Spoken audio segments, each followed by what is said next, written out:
How's it going? Today I'm going to be talking about the cycle of temporary relief and how to get out of it. It's probably the most common thing that people with persistent pain are dealing with. You can get some relief, but it just doesn't last. And it's frustrating because you don't know if you should do more of what's giving you relief, or if you need to do something completely different, or how long you should even keep up with doing that thing before you move on to something else. So I'm going to answer those questions for you today. We're going to start by talking about, well, what does it mean if you can get temporary relief? And simply what you should do to get sustained relief.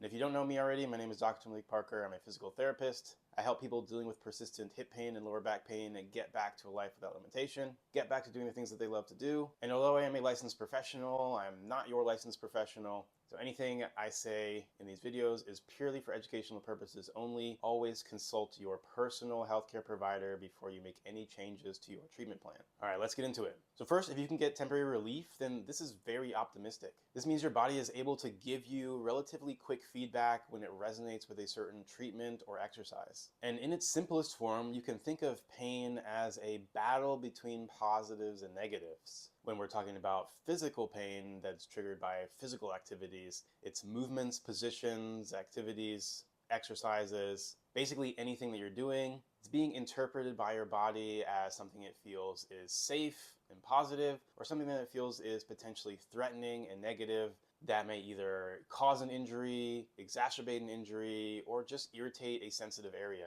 And this is all happening subconsciously. It's kind of like a baby. Our bodies can't tell us exactly what they need. It's up to us to interpret those signals and make decisions based on the information we're getting. So when you do exercises or treatments that do give you relief, that means that your body is interpreting those things as positive, and that's helping to ease your body out of that more guarded state. That means muscles are going to relax, they're going to engage more properly, you're not going to feel as tight, so your range of motion will be better, and pain will just generally be harder to trigger. This is kind of like it opens a window where you're moving better and feeling better. And the reason this is temporary is because going throughout your normal day, other movements, positions, and activities may be interpreted by your body as negative, closing that window. And this is putting your body back into a more guarded state where things feel tighter, they feel weaker, pain is then easier to trigger again, and you're stuck in this loop. And so the way to resolve persistent pain is to keep that window open long enough for your body to heal, long enough for your body to recover. And so you have two options. You can either increase the positives or potentially find more effective positives, or you can decrease the negatives so that window doesn't close as quickly. And sometimes decreasing the negatives is easier said than done.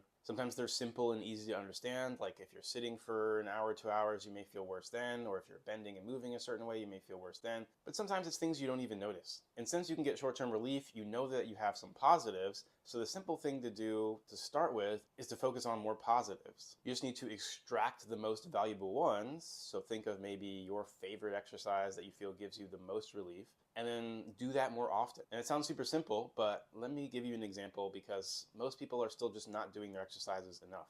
So let's say your favorite exercise gives you 2 hours of relief. And this may vary depending on what you're doing during the day or afterwards, but we'll say 2 hours. So in order to keep that window open, you either need to completely eliminate all of the negatives, which again may not be very reasonable, or you can simply do that exercise again before that window closes. So that doesn't mean doing your exercise once a day, doesn't even mean doing it twice a day or every other day. It means potentially, if there's a 2 hour window, doing that exercise again at an hour and 50 minutes so that window doesn't close. And so the biggest problem again is that to beat persistent pain, you need to keep that window open, and most people just aren't doing their exercises enough to keep that window open. If your favorite exercise or the exercises you're doing don't give you at least an hour of relief, then potentially you may need to find something that's more effective for your body. And this is probably where you need to spend the most of your time, systematically testing different exercises, because something that might feel good for the muscle could subtly irritate a joint, and sometimes an exercise might feel like it's doing nothing, but it could be exactly what you need. So it's important to have a systematic testing process that tests each exercise against your movement baselines, figuring out what makes you feel tighter, what makes you feel looser, what makes you just generally feel and move better. And once you've identified the positive exercises for your body, based on what your body is telling you, then begin to do those more often throughout the day with the goal of keeping that window open, and then you'll begin to get more sustained relief. And once you get this sustained relief,